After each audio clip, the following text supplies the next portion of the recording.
Le match vient juste de se terminer. Est-ce qu'on va revoir Jacques dans la compétition? Est-ce que vous pensez que les Lions vont gagner le CHAN à domicile? On en parle tout de suite dans la vidéo.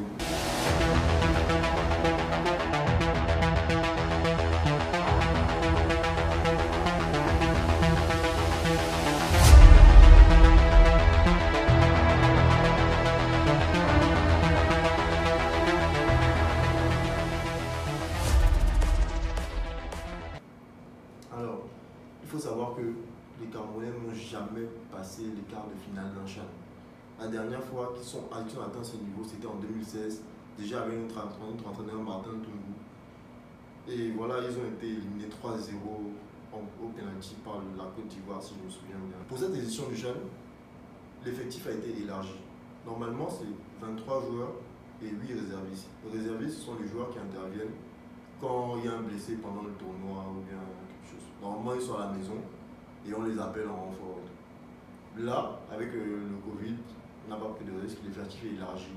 Donc l'entraîneur a pu bénéficier de ces 31 joueurs qui sont tous disponibles pour chaque match. Pour cette compétition, il a mis en place une défense 100% coton sport, que ce soit arrière gauche, la défense centrale Etame et Banga et l'arrière droit. Ils sont tous de coton sport. Ça s'est vu parce qu'ils sont toniques, ils sont soudés, ils sont solidaires. On n'a pris qu'un but en 3 matchs et encore c'était un coup de pied arrêté, un coup de franc direct magnifique. Et voilà, le milieu j'ai bien aimé le milieu. Le double pivot, Trent Okini, j'ai bien aimé. Mais ce ne sont pas des milieux qui se projettent pas, ce pas des milieux créateurs. Mais ils font le travail, ils défendent bien, ils attaquent, ils donnent le rythme. L'autre problème, c'est vraiment l'attaque. 3 matchs, 3 changements d'attaque, 3 animations inefficaces.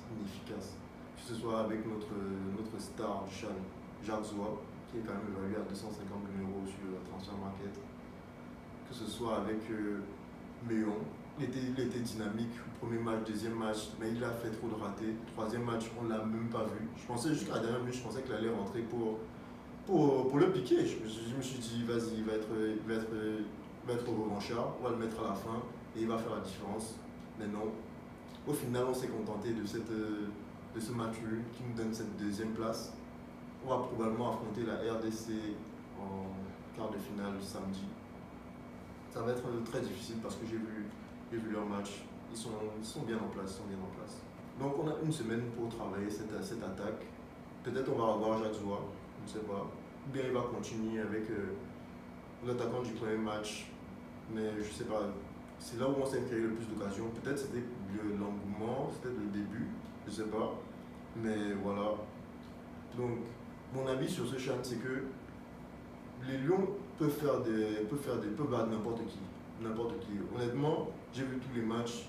Il n'y a pas une équipe qui survole le tournoi. Les Lions peuvent battre n'importe qui parce qu'on est à domicile, parce qu'on a cette envie, cette rage. Vraiment, ce côté indomptable, ils ont ça. On se qualifie parce qu'on est solidaire, et que on donne tout, physiquement. Physiquement, les joueurs sont prêts. Les joueurs sont très prêts. J'avais une année sans football, une année Covid. Là. Je ne pensais pas que les joueurs allaient être aussi prêts physiquement. Les joueurs comme sont très prêts. Et ils tiennent les 90 minutes. Mais voilà. Donc je pense que c'est ça notre vraie force. Notre force, la solidarité et le physique. Mais le problème, c'est que des fois, ça ne suffit pas. Donc il faudra d'autres armes pour aller au bout de cette compétition. J'espère que ces armes seront le talent. J'espère. Des joueurs que je ne connais pas tous les joueurs, je ne les ai pas tous vus. Et j'espère que ce sera. Et la solidarité, bien sûr. On a entendu le discours du numéro 9, Samuel Eto'o. Il pousse les joueurs à y croire. Et je pense qu'on peut y arriver, Mais voilà, donc pour la première fois, j'espère qu'on va passer les quarts de finale de ce CHAN. Mais j'ai peur que ce soit un peu juste. J'ai peur. Quand je vois une équipe comme la RDC, elle est plus technique, elle est aussi physique, j'ai un peu peur. Mais on y croit.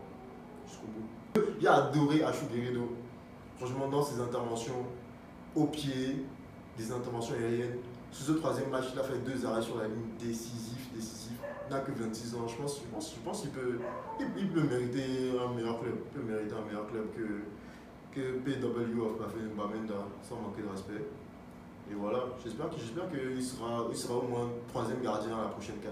Parce que c'est un joueur qu'on mérite de revoir. Quid de Jacques Zoua. Premier match, il était titulaire avec le brassard et après il a disparu de l'effectif. On a parlé de problèmes extra-sportifs, mais moi je parle que du terrain.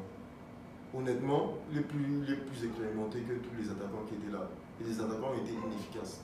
À un moment, peut-être que lui il résiste mieux à la pression, même s'il n'est pas aussi fort, aussi talentueux, peut-être. Donc moi je pense qu'il mériterait de revenir au moins en tant que remplaçant. Il mérite sa chance, En plus, il est revanchard. C'est une compétition qu'il a joué en Europe, il est revenu au Cameroun. Il est revanchard. Il a hâte de prouver que c'est un joueur. C'est le joueur le plus cher de l'effectif.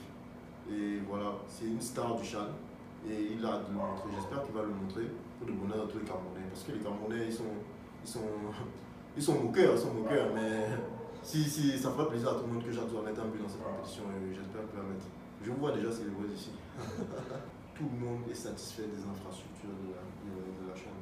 Tout le monde, que ce soit des stades d'entraînement, des hôtels, tout le monde est aux petits soins, le public est aux petits soins. Ça faisait un an que personne n'avait vu de public dans un stade.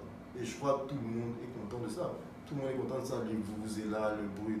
D'abord, le Cameroun, c'est un bon public. Il n'y a pas de sifflet, tout le monde est content. Tous les stades sont pleins à un quart, 25%. Et voilà, je pense que ça va continuer jusqu'à la fin, même si le Cameroun ne va pas au bout. Et voilà. Et c'est un bon entraînement pour la CAN de janvier 2022. Et ce sera quelque chose. Et dites-moi en commentaire si vous êtes allé au stade, ce que vous avez pensé de l'équipe. Je répondrai à tout le monde. Et n'oubliez pas de mettre des pouces bleus.